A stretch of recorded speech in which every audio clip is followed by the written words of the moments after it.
31, یہ زمین سے اس کا پانی نکالا اور اس کا چارہ جو جانوروں کے کام آتا ہے، والجبال ارساہا، پہاڑوں کو جما دیا، متاعا لکم ولانعامکم، تمہارے لیے تمہاری مویشیوں کے لیے فائدے، یعنی رات اور دن کا وجود اور زمین کا پھیلاؤ اور زمین میں پانی کا ہونا، چارہ پیدا ہونا اور بہت وزنی پہاڑوں کا زمین پر جمع رہنا تاکہ حرکت نہ کریں، یہ سب چیزیں انسانوں کے لیے اور ان کے مویشیوں کے لیے بڑے نفع کی چیزیں ہیں۔ انسان پر لازم ہے کہ اپنے رب کا شکر گزار ہو اور اس کے نبیوں اور کتابوں کی خبروں کے مطابق وقوع قیامت کا اقراری ہو، اس دن کے لیے فکر مند ہو۔ آسمان اور زمین کی پیدائش میں جو ترتیب ہے اس کا ذکر سورہ بقرہ اور سورہ حامیم سجدہ کی تفسیر میں ہے۔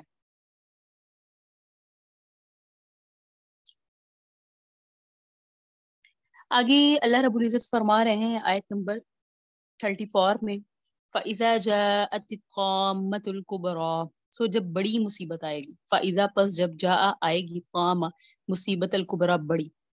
اب اللہ نے اس کا نقشہ کھینچا ہے، یوم یتذکر الانسان ما سعی، یوم جس دن یتذکر یاد کرے گا الانسان انسان، ما جو سعی اس نے دنیا میں کیا، وبرزت الجحیم لمن یرا، دیکھنے والوں کے لیے دوزخ کو ظاہر کر دیا جائے گا، اور برزت ظاہر کر دیا جائے گا، الجحیم دوزخ کو، لمن اس کے لیے، یرا جو دیکھے، فاما برحال جو من جو طغى جس نے سرکشی کی، وہ آثر الحیات الدنیا اور دنیاوی زندگی کو ترجیح دی، آثر مطلب ترجیح دی، الحیات الدنیا دنیاوی زندگی کو، فإن الجحیم ہی المأوی، تو بلا شبہ الجحیم یعنی دوزخ ہی یا اس کا المأوی ٹھکانہ ہے۔ جس نے سرکشی کی اور دنیاوی زندگی کو ترجیح دی اس کا ٹھکانہ دوزخ ہے، اللہ معاف فرمائے۔ سب بھی دیتے ہیں اب تو دنیاوی زندگی کو ترجیح۔ تو طامۃ الکبریٰ قیامت کا منظر، بڑی مصیبت، ٹھیک ہے۔ حسن بصری رحمہ اللہ نے فرمایا طامۃ الکبریٰ سے مراد نفخہ ثانیہ ہے۔ ارشاد فرمایا جس دن سب سے بڑی مصیبت آئے گی، انسان یاد کرے گا اپنی کوششوں کو، یعنی دنیا میں جو اعمال کیے تھے ان کو یاد کرے گا، کیونکہ ان اعمال پر عذاب و ثواب کا مدار ہوگا۔ اس وقت جہیم یعنی دوزخ کو ظاہر کر دیا جائے گا، جسے سب دیکھنے والے دیکھ لیں گے۔ حساب کتاب کے بعد جو فیصلے ہوں اس میں دو ہی جماعتیں ہوں گی، ایک جماعت دوزخ کی دوزخی اور ایک جماعت جنت کی جنتی۔ سورہ شورا میں بھی ہے نا یہ، فریق فی الجنہ و فریق فی السعیر، ٹھیک ہے۔ اور جو لوگ اعراف میں ہوں گے وہ بھی آخر میں جنت میں ہی داخل ہوں گے۔ جنت و دوزخ کے داخلے کی بنیاد بتاتے ہوئے ارشاد فرمایا فاما من طغى وآثر الحیات الدنیا فإن الجحیم ہی المأوی، جس نے سرکشی کی، دنیا والی زندگی کو ترجیح دی، دنیا ہی کے کام کرتا رہا، آخرت کی تیاری نہ کی، تو اس کا ٹھکانہ جہنم ہے۔ عام طور پر کفر کا اختیار کرنا، حق ظاہر ہوتے ہی حق قبول نہ کرنا، اس لیے ہوتا ہے کہ دنیا کو ترجیح دیتے ہیں، مال اور دولت اور کرسی چلے جانے کے ڈر سے حق قبول نہیں کرتے، یہ دنیا کو آخرت پر ترجیح دینا ہے۔ جو لوگ مسلمان ہونے کے دعوے دار ہوتے ہیں لیکن ساتھ ہی گناہوں میں بھی منہمک ہوتے ہیں، ان کا باعث بھی دنیا کو ترجیح دینا ہوتا ہے۔ مال کی طلب یا جاہ اور شہرت اور عہدہ کا لالچ، یہ چیزیں گناہوں میں ڈالتی ہیں، فرائض اور واجبات چھڑاتی ہیں، اور کاروبار میں خیانت، ملاوٹ وغیرہ کرنے پر آمادہ کرتی ہیں۔ جو شخص آخرت کو ترجیح دے گا اور یہ یقین کرتے ہوئے زندگی گزارے گا کہ قیامت کے دن پیش ہونا ہے، وہ دنیا کو ترجیح نہیں دے گا۔ دنیا کی طلب، حلال کما کر حلال مواقع پر خرچ کرنے کے لیے دنیا کی طلب کرنا یہ جائز ہے، البتہ دنیا کو آخرت پر ترجیح دینا ہلاکت کا سبب ہے۔ اللہ پاک ہم سب کو محفوظ فرمائے۔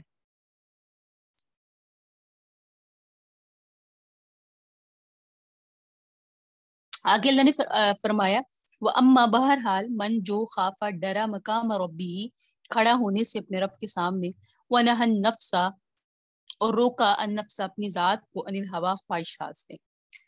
پہلی کیا بتایا، جو شخص اپنے رب کے سامنے کھڑا ہونے سے ڈرا، یعنی برے اعمال کرتے رہنے سے ڈرا، اور اسے تھا کہ مجھے بھی اللہ کے حضور حاضر ہونا ہے، مجھے اس سے ڈر لگتا ہے تو میں نیک اعمال ہی کروں، اور وہ اپنے نفس کو خواہشات سے روکتا رہا، اس کے لیے کیا ارشاد فرمایا فإن الجنت ہی المأوی، اس کا ٹھکانہ جنت ہے، فإن بے شک الجنہ جنت ہیا اسی کا، المأوی ٹھکانہ ہے۔ یسألونک عن الساعۃ ایان مرساها، یہ نئی بات شروع ہو گئی۔ اب دوسرا اللہ نے رخ لیا کہ وَأَمَّا مَنْ خَافَ مَقَامَ رَبِّهِ وَنَهَى النَّفْسَ عَنِ الْهَوَىٰ فَإِنَّ الْجَنَّةَ هِيَ الْمَأْوَىٰ، انسان گناہوں کو چھوڑنا چاہتا ہے، حرام سے بچنے کا ارادہ کرتا ہے، فرائض واجبات کا اہتمام کرنا چاہتا ہے، تو اس کا نفس آڑے آ جاتا ہے۔ نفس کو آرام چاہیے، مزہ لذت چاہیے، اسے ہری بھری دنیا محبوب ہے، آخرت میں کیا بنے گا اسے اس کی فکر ہی نہیں ہے، لہٰذا وہ گناہوں میں منہمک رہنے ہی کو پسند کرتا ہے۔ اور جو لوگ اپنے نفس پر قابو پاتے ہیں اسے گناہوں سے روکتے ہیں، حرام سے بچاتے ہیں اور صرف جائز مال اور حلال لذت پہ اکتفا کر لیتے ہیں، ایسے لوگ مبارک ہیں، ان کے لیے جنت کا وعدہ ہے جہاں ہر خواہش پوری ہوگی۔ قیامت کے دن کے حساب کتاب کا جس نے دھیان رکھا اور وہاں کی پیشی سے خوف زدہ ہوا، اس کے لیے جنت کا داخلہ ہے۔ اور اسی وہاں سورہ رحمان میں ہے نا، 2 باغ ملیں گی، وَلِمَنْ خَافَ مَقَامَ رَبِّهِ جنتان، ٹھیک ہے۔ حضرت جابر رضی اللہ تعالیٰ عنہ سے روایت ہے کہ آقا علیہ السلام نے ارشاد فرمایا کہ مجھے اپنی امت پر سب سے زیادہ اس بات کا خوف ہے کہ نفس کی خواہشوں پر چلیں گے، لمبی لمبی امیدیں باندھ کر رہیں گے، اور پھر فرمایا نفس کی خواہش حق سے روکتی ہے اور امید کی درازی آخرت کو بھلا دیتی ہے۔ مزید یہ فرمایا کہ دنیا برابر جا رہی ہے اور یہ آخرت کے سفر میں ہے، برابر چلی آ رہی ہے، اور دونوں میں سے ہر ایک کے بیٹے ہیں۔ سو اگر تم سے ہو سکے کہ دنیا کے بیٹے نہ بنو تو ایسا کر لو، کیونکہ آج تم دارالعمل میں ہو، حساب نہیں ہے، کل کو دار آخرت میں ہوگے، وہاں عمل نہیں ہوگا۔ ایک حدیث میں یوں ہے کہ آخرت کے بیٹے بنو، دنیا کے بیٹے مت بنو، کیونکہ آج عمل ہے اور حساب نہیں، اور کل کو حساب ہوگا، عمل نہیں۔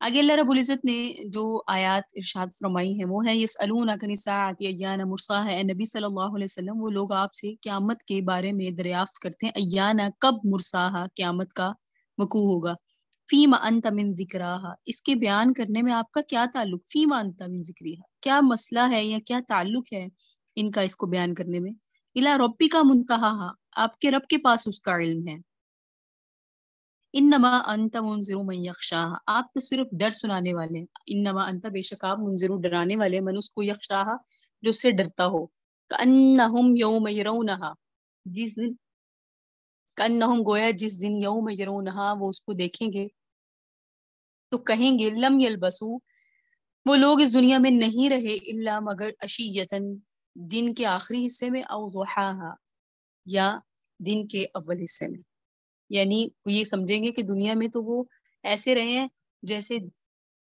صبح سے دوپہر تک یا دوپہر سے شام تک۔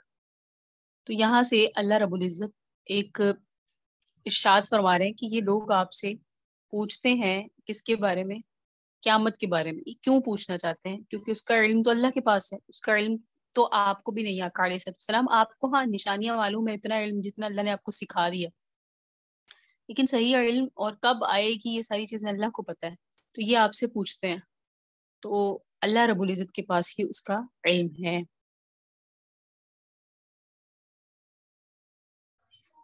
آگے فرمایا انما انت منذر من یخشاہ آپ تو صرف ایسے شخص کے ڈرانے والے ہیں جو قیامت سے ڈرتا ہے، یعنی آپ کی بات مان کر ایمان لے آئے اور قیامت کے مواخذہ اور محاسبہ سے خوف زدہ ہو، جسے ماننا نہیں ہے آپ کا ڈرانا اس کے حق میں مفید بھی نہیں ہے۔ جس دن وہ اس کو دیکھیں گے ایسا معلوم ہوگا گویا صرف ایک دن کے آخری حصے میں رہے ہوں یا اس کے اول حصے میں۔ آج تو بار بار پوچھ رہے ہیں کہ قیامت کب آئے گی، بطور استہزاء اور تمسخر یوں کہتے ہیں یہ وعدہ کب پورا ہوگا، جب کیا یعنی جیسے مذاق میں کہتے ہیں نا آپ نے تو یہ کہا تھا وہ تو نہیں ہوا، اس انداز سے یہ آپ سے پوچھتے تھے، ایسا نہیں ہے کہ ان کو ڈر تھا، نہیں، آپ کا مذاق اڑاتے تھے۔ تو یہ اللہ کا نبی علیہ السلام کا مذاق اڑاتے تھے کہ یہ وعدہ کب پورا ہوگا، جب قیامت آئے گی اس وقت دنیا والی زندگی جس میں انسان برسوں گزارتا ہے تھوڑی سی معلوم ہوگی، اور یوں سمجھیں گے کہ ہم نے جو عذاب کی جلدی مچائی تھی وہ واقع جلدی آ گئے، وقوع کے وقت جلدی ہی سمجھیں گے، اگرچہ اب یوں کہتے ہیں نا کہ یہ وعدہ کب ہوگا۔ تو اللہ رب العزت نے یہاں یہ فرمایا کہ اس وقت تمہیں سمجھ آئے گی کہ جس چیز کے بارے میں ہم سوال کرتے تھے اور جس کے بارے میں ہم نے ادھم مچایا تھا اور مذاق اڑاتے تھے وہ تب سر پہ آ پڑا، اور اس وقت انسان کے پاس کوئی دوسرا چارہ نہیں ہوگا۔ آخر یہ وحاد آخر تفسیر سورۃ النازعات، الحمدللہ الذی بنعمتہ تتم الصالحات والصلاة والسلام علی سید الکائنات وعلی آلہ وصحبہ روات الآیات الحداۃ الی الجنات، آمین۔